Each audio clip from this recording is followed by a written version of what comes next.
नमस्कार बंधुगण, आज आम देखा जाऊे भारतर टॉप 10 सहर जो रोकवा लोक मानकर रहिबा स्टैंडर्ड अन्य सहर रोकवा लोकों रहिबा स्टैंडर्ड ठारू अधिक।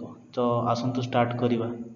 आमे ये जो लिस्ट देखा जाऊे यही लिस्ट थिबा समस्त सहरर लोक संख्या 10 लाख रु कम। तो यही लिस्ट जो 10टी सहर ये समस्त सहर लोक संख्या 10 लाख रु कम अच्छी। आम लिस्ट रे प्रथम स्थान में अच्छी शिमला जहाँकि हिमाचल प्रदेश राजधानी आउ यह एक पॉपुलर हिल स्टेशन बहुत कन्फ्यूजिंग ना आज्ञा तालबेश्वर भुवनेश्वर दंतेश्वर कौन हम मुझे ठीक से जानी।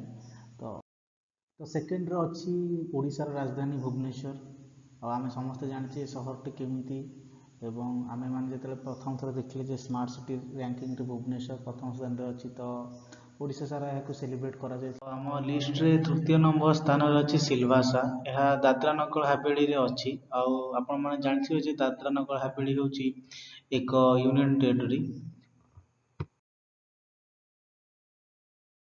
यापर आम जा काकीनाडा। काकीनाडा हूँ Andhra Pradesh 6th सबुठ largest city एवं यही सहरटी कोस्टाल एरिया रे अवस्थित। आपण मैंने फोटो भी देखिपे जे समुद्र देखा यापर आम जा सालेम।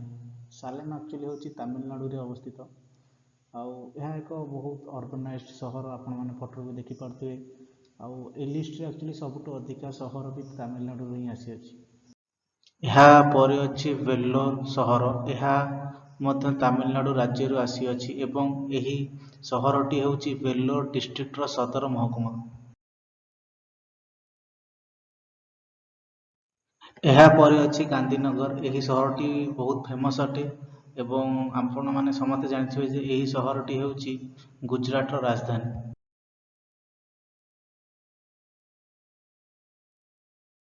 एबे आसीबा आमे गुरुग्राम। यह भारतर एक IT city, highly develop city. यार इंफ्रास्ट्रक्चर मध्य बहुत भल अटे। लोक संख्या जेहेतु लिस्ट 10 लाख रु तले, तो ए लोक संख्या 10 लाख। आम लिस्ट रो 9th स्पॉट रे अच्छी देवनगिरी। यहाँ ओडिया रे टिके लिखी हेलानी तो क्षमा करेंगे। तो यह पर्टिकुलर ना है देवनगिरी। आईटा एक्चुअली कर्नाटक राज्य रे अवस्थित, पर्टिकुलरली कह गले सेंट्रल कर्नाटक एरिया रे अवस्थित। तो आम लिस्ट रो 10म और अंतिम स्थान रे अच्छी तिरुचिरापल्ली। यही सहरटी तमिलनाडु राज्य रे अवस्थित। यह बहुत गुड़े मंदिर एथे देखा मिले। तो यह एक्चुअली हेडक्वार्टर। तो आज एतिकी। जय जगन्नाथ।